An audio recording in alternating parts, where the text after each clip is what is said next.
Hello everyone, it's me, your friend Reef as always, and today I'm trying something a bit different to my normal gaming review slash first impression slash let's play videos in Afrikaans as usual. This time I'm going to try and branch out into the more tech oriented videos, a new series I'm trying to start. I have no idea what to call it yet. If you have any ideas, please let me know. For now I'm just going to call it Reef's Techie videos or Reef's Tech videos.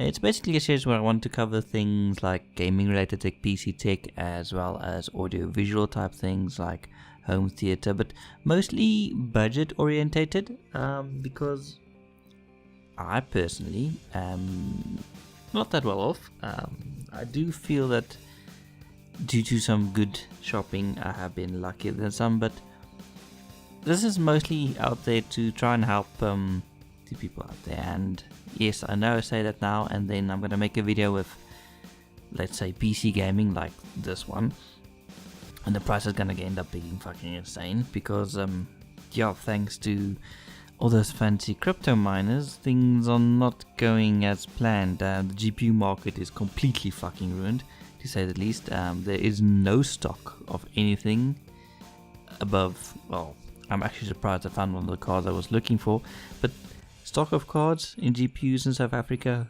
extremely low, and also due to supply and demand, the prices have increased massively. Things are a lot more expensive than they should be, and this is not good. This is not a good state for PC gaming to be in, or any gaming for that matter. But hopefully the market will recover, seeing as crypto is currently a bit down, and so the mining will be, well, I say not that harsh, but yeah, who knows. Anyway, before we get into the details of this specific video, which is what you would require to get basically to ascend into the PC Masterrace, I guess, to have a nice looking gaming PC that can play most new games at 1080p 60 frames a second. Well, not always 60 frames a second depending on the settings, but you won't play everything on high, but you will get a good medium to high experience with a decent frame rate of this PC we are trying to build. And with this build we're going for, the options, the things I've chosen, and this is just an idea for you guys just to get your head around what to go for, obviously from a South African price perspective. Would you allow you lots of room to upgrade, which is great, always fantastic. Now, originally I wanted to use some of ReefTech's pre-built systems because I have some good pre-built systems and really decent pricings, and yes, you have to add, we can customize them a bit, and you do need to customize them a bit because there are certain things you need that is not included into the price of those PCs, but sadly, as you guys can currently see, the website was down at the time of my recording, but hopefully tomorrow, or when you're watching this video, hopefully the website will be up. But for the all intents and purposes of this video, I'm going to be using Woodware's website. I also usually use Rebeltech to buy from. No specific reason why I used Woodware this time. It's just that's just how it is. This video isn't, how should I say, sponsored or endorsed by any online retailers or anything. I'm not sponsored by anyone except I am partnered Games Plant, and they just sell games. No hardware to South Africans. Enough rambling from me. Let's get started. Okay, so first thing you need is a processor and a motherboard. So you're either going to choose Intel or AMD. So for the Intel options, I suggest the cheapest possible processor you can go for with Intel. That leaves you, it will give you a good performance for your money, and also gives you a good path for upgrading later if you want to get like a Core i5 or an i7 if you have lots of money available. But the i3 should last you a while, especially the Coffee Lake socket, the i3 8100. It's a 3.6 GHz quad core processor. The first, all the previous Core i3s were all dual core, so this is a big thing. It has DDR4 support. It is everything you want. 3-year warranty, and it's only 2,000 Rand. I say only 2,000 Rand. Now the motherboard for that I suggest is a Z360 motherboard, and the reason for that is none of the Coffee Lake processors support any other chipset than the Z360 or the 300 series chipset, and At the time of this video, there wasn't any other chipset available for Coffee Lake. So there is this, but this is a full ATX board from BioStyle. Has a 3-year warranty, has USB Type 3, has USB Type C and USB 3 connection, has place for up to 4 DDR4 DIMMs, can take up to 3 PCI Express 16x slots. Interesting. So you can add quite a few graphics cards to this later on, and this gives you lots of power for upgrading, and also it looks like a nice, the board looks nicely made. It's nice to look at. Now let's say you don't want to go with Team Blue, let's say you want to go with Team Red. Maybe they're a bit cheaper, who knows. I mean, yes, I'm gonna put at the end of the video, there's gonna be like the prices of both systems, but it's basically just going to be the same system, just with a different motherboard and different processor. Now, if you want to go with Team Red instead of Intel, I suggest this AMD Pro A Series A1290 800 quad-core 3.8 GHz. Pretty much the same if you look at it from a standard spec sheet. A lot similar to the i3, but this one is an APU, so it does have a graphics card built in, a 7th Gen Pro A Series APU. Not the best, but it is better than the built-in GPU in the Intel processor. Not that I would suggest, I wouldn't suggest gaming on the Intel one, but this one you might be able to game some bit if you want to save up for maybe a more expensive graphics card later. But with the system we're going for, that's not entirely needed. This processor only goes for 1,676 Rand, which is not that bad. It's a bit cheaper than the i3, admittedly. Also, it uses AM4, which allows you to later upgrade to the Ryzen processors, and I know a lot of you people are going crazy for Ryzen right now, so there is that. The motherboard of choice for this one, and I just went with the cheapest possible decentish option that allows for upgrading later on, is the BioStyle X360 GT3.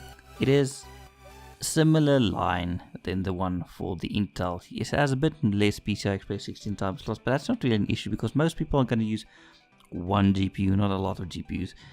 But for all intents and purposes, it is pretty much the same board, same features, and yes, other than the one PCI Express 16x board, and it also is a good looking board. One big difference is, so far as I can, this is a micro ATX board, the other one's an ATX board, but that's not that big of an issue. For intents and purposes, everything's great. It is currently on sale though, which does bring the price down. I know the other one is over 2,000. Normally this is 2,099, but it's now currently for 1,599. But this is just for now. Prices will change. The future is crazy. But there, processor and RAM for Intel, I suggest the i3 with the Z360 BioStyle board, and AMD I'm suggesting the A Series A1290 800 with the BioStyle X360 GT3 board. Great options, 3-year warranty on all of them, should last you and more than enough, because with gaming it's more the GPU that matters than just the processor. But yeah, so next on we need memory. Now I say for a gaming PC you need a minimum of 8GB RAM. Now the Corsair, that fucking pronunciation, eh? The Corsair Value Select 4GB is really good value for money. Yes, it is $899 for one, and you will need 2 of them, which I didn't factor into my end calculations, but that's fine. I will adapt and edit as needed, but yes, you will need 2 of them, so that brings your price up to like 1,700 Rand for RAM. And yeah, they're not the best looking RAM, but it's pretty good RAM, pretty solid RAM, and it's well worth it. But bear in mind, you can look around and most probably will find RAM for cheaper or more expensive. Due to crypto mining, memory prices are also up the roof. So that's one thing to take note of. Hopefully in future, when you are actually visiting this video again, then everything will be a lot better for everyone. Yes. Now next on we need the graphics card. Now I suggest the GTX 1050 Ti 4GB.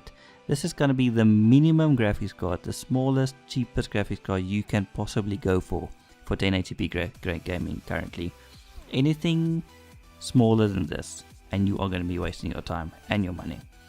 Now they only go for they are available for under 3,000 Rand. This one specifically, the Galax cards from Woodware, are 2,929.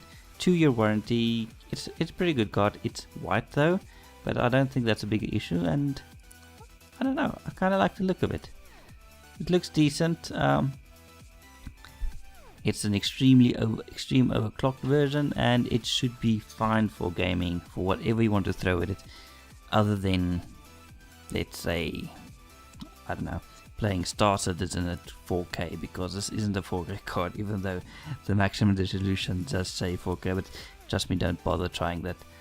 Now, you have a motherboard, you have a processor, you have your RAM, and you have your graphics card. Where do you put them? In the case, obviously. Now, you get quite a few cases that are not too expensive, and I suggest these ones from Bitfinex. It is available in black. It is cheap, 766 Rand. Yes, you get cheaper cases, but they're a lot uglier and a lot more basic, and you want something to look good. I mean, this is your first big PC, man. You want it to look amazing. So I'm suggesting this one in red, not black, because it has a nice red LED glow to it. It's white and there's red in front. Also, this one has place for a DVD drive, which is important. Supports ATX and micro ATX and micro ATX and mini ITX slots, motherboard. Also has a front panel for USB 3, USB 2 and HD audio, and enough space for your hard drives and SSDs and whatever you want to place in, as well as your graphics card. It's a pretty good looking case, as you can see. It's not the most expensive case out there, but it should do for now. Now you have the case, you have your motherboard, you have everything. You need to power it. Now for a power supply, because sadly most cases don't come with them, case in point, mind the pun, the Antec 500 watt power supply is a fantastic option. Most graphics cards don't use more than 500 watts these days, luckily. I remember the old days where I had to run a 500 watt and a 300 watt just to power a 6800 Ultra. Yes, things were that bad. But the Antec power supply is really good, really trusted brand, 2-year warranty, 500 watts continuous power, and you know, because it's Antec, the power rating would be fairly accurate, and this should be enough. Obviously you can upgrade a bit later, but you have to realize that with power supplies, the bigger you go, the more expensive they are going to come, and I do not suggest skimping on a power supply. If you go with, like, I don't know, some cheap ass Chinese brand, then you're going to end up, it's going to end up in tears, because the power supply is really important to your PC. So this one's not too bad. It's at 656 Rand. I think it's a good option. Okay, so next one we just need a DVD writer for you to install your operating system with, or if you have discs you want to watch, movies, other things, yes, you can do that in your PC. There's a DVD writer. Cheapest one is the best. Doesn't matter if it's LG, Samsung, Asus, Lighton, really doesn't matter. They're all the fucking same, honestly. And if they die after a year, they're pretty cheap to replace, and most of them tend to last. I am currently using an LG myself, and it is now 7 years old and still working, so there is that. Except it doesn't like Sony discs, but no biggie. Next up we have the SSD. Now this is where you want to install your operating system on to make your PC boot all fast, not boost. I have the worst pronunciation ever. 120 gig SSD is a good size. It gives you enough space to install some software on it, but it's not big enough to install your games on, because games can get quite big lately. I mean, let's say you want to play a free-to-play MMORPG like Terra. Terra Online is a 50 gig install. That is a lot of space, and this WD Green is not going to have enough space for you. For the price and the performance it offers, it is pretty good. Also a 3-year warranty. But you want some storage for your game, so I suggest adding a terabyte, at least a terabyte hard drive extra to your PC. Yes, that is another 700 and something Rand. But this is where you install your games, so you can have your Steam library full of free games like your Fortnite Battle Royale, if you're into that thing. Path of Exile, which is an amazingly fun free-to-play game. And whatever else games you have on there, you can install them there. You don't have to worry too much of the space. You can keep your music collection on there. A terabyte, it's not a lot of free space, but it's enough that you can work with it. It's something to start with. I mean, yes, you can spend a bit more and get a bigger drive like a 2 terabyte or 3 terabyte or 4 terabyte. Just don't get a Seagate 3 terabyte. They tend to break. But next up, you have your PC. Your PC's hardware is there. Everything in your case, I mean, obviously you just have to assemble it or get a friend to assist you with that. But next you need your keyboard, your mouse, something to listen to sounds on. I mean, headphones, speakers, those kind of things.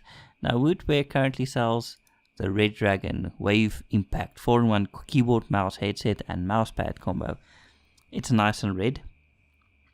It is, obviously, Red Dragon is a budget-oriented brand.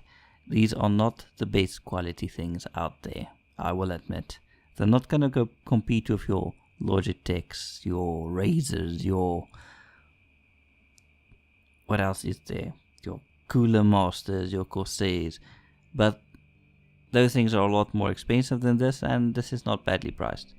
So you have your gaming keyboard. It isn't mechanical. Don't expect a mechanical keyboard in this kind of setup for this amount of money. But it is a keyboard. There is a mouse. Is a headphones with a microphone, with noise cancelling for that matter, and well, a mouse pad. That's pretty much it. It's not a bad set. It's not a bad combo for the money, and it's nice and red, which means it does fit in kind of with your Bitphoenix chassis. So you have a color thing there. I mean, RGB is going to be cost quite a bit more, even though it can look nicer. But eventually, trust me, people get tired of RGB, and people are going to be like, yeah, no more lights or just one color thing. And you're going to be like, yeah, but this will look good. It will make a good looking combination, and I think for a first PC, this will make you feel proud, you know? You want something that looks nice. Now, next on, you need obviously a screen to play on. Now, this is assuming you have nothing. No screen, no PC, no keyboard, nothing. So, I suggest at least a minimum size of 22 inches when it comes to a screen. Bigger is better, but bigger is also more expensive.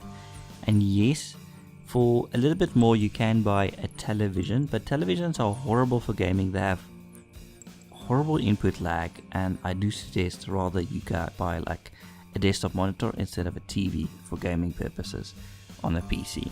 On a console it's a different thing. Consoles, most for games run 30 frames per second, some 60 if you're lucky, but 30 is going to be the thing, and most console gamers don't care about input lag. They just think it's a cinematic effect, just like their games. Not that I'm bashing consoles, there are some fantastic games on the consoles like Horizon Zero Dawn and the new Zelda, which is on the Switch, which is a very tempting machine to buy, especially for the price. But this monitor from LG looks good. It is IPS panel, so the colors at least will be correct for most of the time. It's not the fastest display out there, but it will work. And it's very cheap. 1,699 Rand for 22 inches is not bad. And lastly, you need, sadly, the evil Microsoft Windows operating system on your computer.